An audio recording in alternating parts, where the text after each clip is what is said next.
Pistää.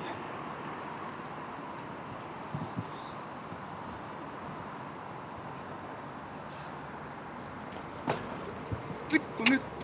Nyt riittää.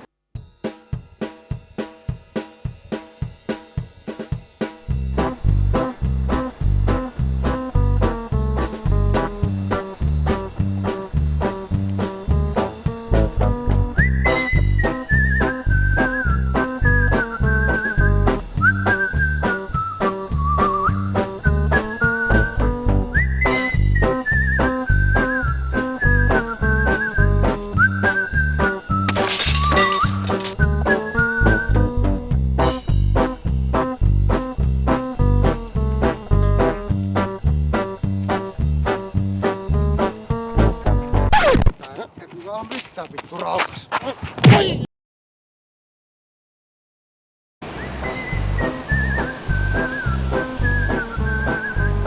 Anteeksi, kysymys. Eikö tässä just pisseen saa nauttia? Kamera.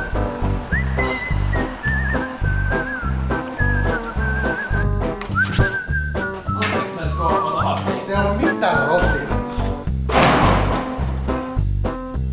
Tolleen. Hei, anteeksi, saisiko haastella? Mä suostun ottaa sulle yhden haastattelun, mutta ei kameroita. Ei. Okei. No niin, eli ensimmäinen kysymys. Miksi sä käytät nimeä Aliasta? Miksi sä käytät Roger-nimeä näissä sun tuotoksissa, koska se on tunnettu, että sun oikea nimi on Urpo Kyllikki. Kuka ottaa Urpo Kyllikki tosissaan? Totta.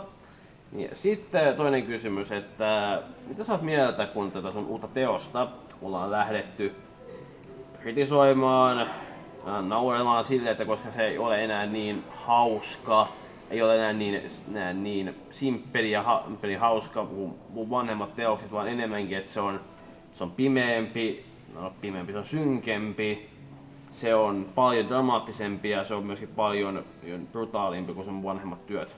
Ihmisillä on oikeus mielipiteen siis. Okei. Okay.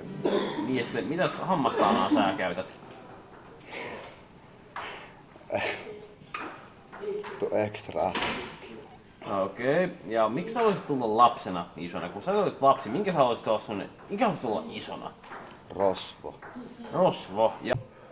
Niin sitten, oot sä koskaan elämässäsi pettänyt ketään? No.